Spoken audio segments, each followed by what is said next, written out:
What's going on, everybody? Welcome in the Vikings Now by Chat Sports. My name is Patrick Siepman. Now, coming up on today's show, we're going to be diving into the Vikings depth charts that they just put out before the Texans preseason game. Real football is finally here for us Vikings fans. We're going to see number 9, J.J. McCarthy, out there this Saturday. So coming up, we'll dive into every single position group on today's show. But before we do so, if you guys are tuning in for the watch party this Saturday, just give me a skull down below in the comment section. This is my favorite part of the job, is going live for every single game day. We are going to be going live an hour before kickoff, so 2 p.m. Central Time. Make sure you guys hop on YouTube, hop in the live chat, get active with us. But if you guys are going to tune in, trying to get the pulse of the fan base here real quick, give me a skull down below in the comment section. All right, so no shockers here. Starting off with the quarterback room. J.J. McCarthy is listed as the starter. Now the backups, I'm not sure if the Vikings had this in any particular order, but on their website they did list it: Sam Howell first, Brett Rypien second, and Max Brosmer third. Now, if you guys have been following training camp, Sam Howell has apparently looked awful. The Vikings defense has been really getting after him, and Brett Rypien has actually outperformed him. So I'm curious to see, the first quarterback after J.J. McCarthy, if it's Howell or if it's Brett Rypien. But I'm assuming we'll get some Max Brosmer reps probably in the fourth quarter. But if I had to call it, kind of the plan would be JJ probably gets the whole first quarter. Maybe we'll get about 3 to 4 drives, and Sam Howell gets the second, Brett Rypien gets the third, and then Max Brosmer gets the fourth quarter. Now at the running back position, Aaron Jones is listed as the starter. No shocker there. Jordan Mason as the first backup behind him. But then you got Ty Chandler, Xavier Scott, and Trey Stewart. Now, I'm going to assume Ty Chandler will get majority of the run this preseason because he is a cut candidate for this team. I think the Vikings have a huge decision to make between these three guys being the third running back that does end up making the 53-man roster. Now, with Ty Chandler being in the system, understanding the culture, probably give him the nod here early. But also the Vikings coaching staff, they told us last regular season they don't trust Ty Chandler too much. There's a reason they have traded for Cam Akers back-to-back trade deadlines, is because they don't trust him in blitz pickup. I don't really think they trust him as a running back as a whole too much. So Ty Chandler, it's very important for these preseason games that he at least shows something. But again, no shockers. Aaron Jones is the starter, Jordan Mason as the backup. But I can see that changing in a couple of months into the regular season. But the only fullback listed on the roster, Hammer Time, CJ Ham, fan favorite for the Vikings.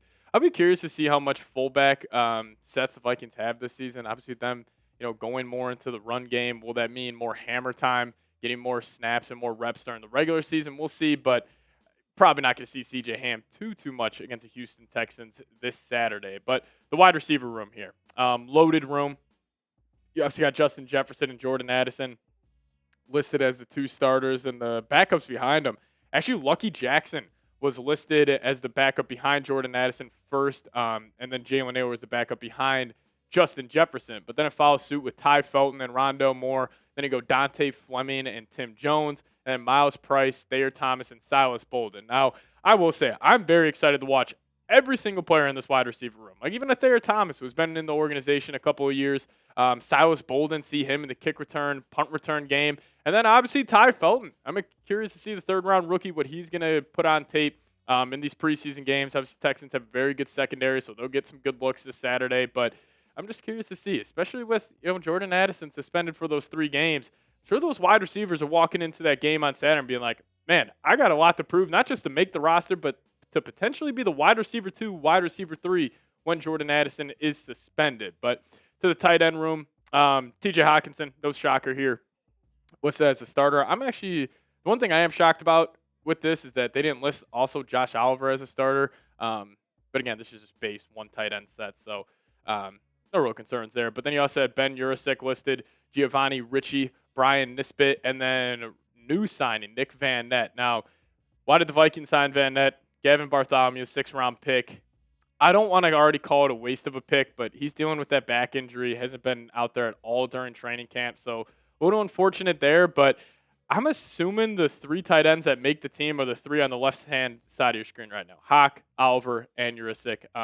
Assuming Bartholomew does end up getting cut. Now we'll kick it to the offensive line. Christian Darrisaw listed as a starter, so that's good stuff there. And then I love both the backups. Justin School, I think one of the better swing tackles in the National Football League. And then you have UDFA Logan Brown. Haven't really heard much about him from training camp, but if you guys remember, this was a top 100 prospect. I thought when we were looking at the Vikings UDFA class, Logan Brown was going to be the guy in training camp that really shines. Ended up being Zamia Vaughn, but if he puts out good tape in the preseason, maybe he ends up cracking the 53-man roster. Now, the left guard position, Donovan Jackson is listed as a start over Blake Brandel. I think that's the right call. Obviously you spent a first-round pick on a guy. You're going to want him to play, all 17 games his rookie year, but still a high-end backup in Blake Brandel. He can play left guard, right guard. He can even kick out the tackle for certain spots. So I like that, versatility he has. And you got Joe Huber and Rashawn Lee as the backups. I would hope, especially if J.J. McCarthy's playing, get Donovan Jackson. He should be out there every snap J.J.'s playing. And then once J.J. comes out of the game, you put Blake Brandel in there with Sam Howell. But the center room, Ryan Kelly, obviously listed as a starter. I'm assuming Kelly – I'm actually not too sure if he's going to play in the preseason. Now, I would like him to play just to, get those reps with J.J. McCarthy. Obviously, that center-quarterback connection is so huge. But I also think you have a higher-end backup than most people give him credit for, Michael Juergens. Clearly, the Vikings coaching staff loves this guy. Drafted him for a reason. But then you also got Zeke Corral as the third-string center here. But, again, curious to see if Ryan Kelly is out there with McCarthy.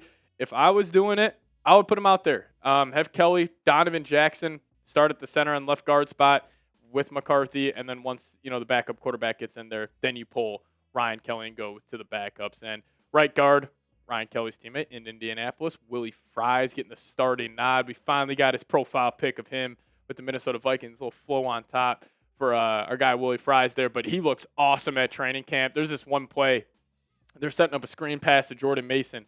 Will Fries literally just clears Harrison Phillips completely out of the play. He made Harrison Phillips look like a DB. Like, that's how strong, that's how tenacious he is. So all the reports from camp are, pretty much suggesting that contract of 5 years, $88 million, that could potentially look like a steal here in a couple of seasons. But the backup, Henry Byard at the backup right guard spot. Now, backup right tackle, they're going Walter Rouse. No shocker there. I wonder if the Vikings view Walter Rouse as a potential long-term option at right tackle behind Brian O'Neill. It's going to be interesting to see what the Vikes do with O'Neill next offseason. Obviously got a hefty cap hit.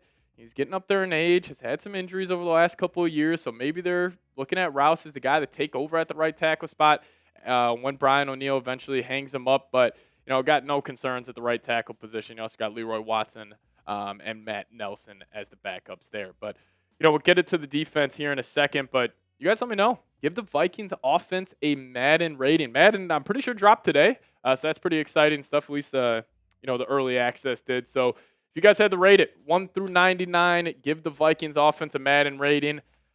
I'm going to go with solid 88 overall. I think it's a pretty star-studded group. Obviously, biggest question mark being the quarterback, J.J. McCarthy, but give the Vikings offense a Madden rating down below. Now we'll get to the defense here in a second, but I got to tell you guys about a new product we have here at Vikings Now by Chat Sports. That is Daily Greens by Factor Form. And start your day right with Daily Greens by Factor Form at factor75.com/VikingsChat to get 40% off plus free shipping on your first order. Now, I've tried green supplements in the past, and I swore I was never going to try them again until I pivoted and tried Factor Form's Daily Greens. Now, let's be honest, most of us dread drinking greens, but Factor Form changed the game. You actually crave your greens, and as the sister brand to Factor Meals, Factor Form was designed to work hand-in-hand with your meals, making better nutrition effortless. Daily Greens is a greens powder by Factor Form you look forward to drinking. Just one scoop delivers 100% of your daily nutrients, filling nutrient gaps, supporting whole body health, and helping you feel your best. With a refreshing, citrusy, clean, and smooth taste that's actually enjoyable to drink, mix a single-serve pack in water, and you're good to go. Now, my favorite part of Daily Greens by Factor Form is that in a blind taste test, Daily Greens ranked #1 in taste, texture, and aroma, beating out the biggest names in the industry. So start your day right with Daily Greens by Factor Form at factor75.com/VikingsChat to get 40% off plus free shipping on your first order. That's factor75.com/VikingsChat for 40% off plus free shipping. Hit that link in the comments section and description of today's show. Factor75.com/VikingsChat. All right, let's talk about the defense here. Honestly, when I was scripting out this video, you just start to forget how much talent is on this side of the field for the Minnesota Vikings. I really think this unit as a whole has a chance to be the best in the National Football League. And the biggest reason why I think so is because of the front seven. We can start off with the defensive line room here. They actually listed 3 starters: Jonathan Allen, Javon Hargrave, and Harrison Phillips. I will give so much credit to Allen and Hargrave. They have been causing havoc during training camp so far, and especially with the Vikings, not having Darrisaw in there all the time, not having Will Fries for the offensive line. Those two have just been unreal. But then you got the depth behind them, like Levi Drake Rodriguez. He's been popping at camp. You guys know all about Jalen Redmond. How about Tyron Ingram Dawkins? Even Ataki Taimani. Like, you start looking at these guys, your defensive line room is about 6 guys deep on all guys you would have faith in playing serious rotational reps for this unit. So, the one thing I'm looking forward to in the preseason are just guys like Jalen Redmond. Because is Jalen Redmond going to get 100% of the snaps during the regular season? Obviously not. But can he pop during the preseason, get some more trust in this Vikings coaching staff and Brian Flores, where I just say Allen or Hargrave, who have dealt with injuries in the past, can a guy like Redmond step in there and still be just as impactful? But just that defensive line as a whole is just, absolutely nasty. And then another nasty group here is these 6, man. Jonathan Grenard, Andrew Van Ginkel listed as a starter. Still have Dallas Turner as a backup, but we obviously saw that coming. Now, question becomes, can Flores get all 3 of those guys on the left side of your screen on the field at the same time? I think he will, but Dallas Turner, you can't only have 300 snaps again in his sophomore campaign. Hopefully that's up near 700, 800. But even the guys on the right hand of your screen, Gabe Murphy, UDFA last year out of UCLA, edge rusher. He was dealing with injuries last year, but I think it also speaks to how much this Vikings coaching staff loves him, is that he was a UDFA, he was injured all last year, and he was still on the roster. Then you still got Bo Richter. Obviously, we know what he's all about. And then you also got Tyler Beatty. I think he could potentially be a sleeper to make this 53-man roster. Now, the linebacker room here. They're listing Blake Cashman, Ivan Pace Jr. as the starters. And then the 2 backups behind them were actually Eric Wilson and Brian Asamoah. They didn't have Kobe King listed ahead of Asamoah, which I thought was a little bit of a shocker, but then they also had Austin Keys there. Now, I don't know if you guys saw the fight that went down in Vikings training camp. Brian Asamoah, for a guy that's trying to make the 53-man roster, probably not the best decision to completely smoke Aaron Jones on a hitch route. I don't know if you guys saw the play. Aaron Jones just sat it down at about 5 yards. Asamoah literally threw him off his feet, and then it started this whole brawl at training camp. The one thing I loved about that, though, the first guy to run in and shove Asamoah, it was J.J. McCarthy. So I love seeing that, but probably not the best call for Asamoah, a guy trying to make the team. He's, throwing Aaron Jones off his feet. So interesting decision by the linebacker out of Oklahoma. But we kick it to the cornerback room here. They did list Isaiah Rodgers as a starter across from Bryon Murphy. I was curious what they would do there, but obviously Flores loves Rodgers, and he should have a massive year for this defense. And then you got Mekhi Blackman, Dwight McGlothern, Jeff Okudah listed as the 3 backups. And actually, Zamia Vaughn was behind Ambry Thomas. I was a little shocked by that. And you also had Reddy Stewart as another backup there. But, a lot of question marks for this cornerback room. You're going to need some guys to step up, mainly Blackman, McGlothern, Okudah. You just need one of those guys to pop, assuming Isaiah Rodgers would take that step up in this Flores scheme. And then the safety room, I don't know why the Vikings don't list 3 starters at the safety position. I understand that, every other team besides the Vikings only run 2 safeties, but we know with them running that bandit defense, having 3 safeties on the field 97% of the time last year. I wish it would have just listed Theo Jackson as a starter, but he was the first backup listed. And you also had Jay Ward. Jay Ward's been making a couple of plays at camp. Don't forget about him. I think he was a 5th-round pick 2 years ago. So if he can end up, maybe if Theo Jackson doesn't work out like we all think he will, maybe Jay Ward steps in there, and he's the 3rd safety there. But you also had Jervarius Owens, who you picked up over this past week. So I'm excited to watch Theo Jackson, Jay Ward, especially in the safety room. You won't see Harrison Smith. You won't see Josh Metellus most likely. So it'll be really, really good reps for Theo Jackson and Jay Ward. But you guys let me know, which player are you most excited to watch this preseason? You can't say J.J. McCarthy. That is the one note I'll make for this question. For me, player I'm most excited to watch, I'm going to go the boring pick here. I'm going to go Donovan Jackson.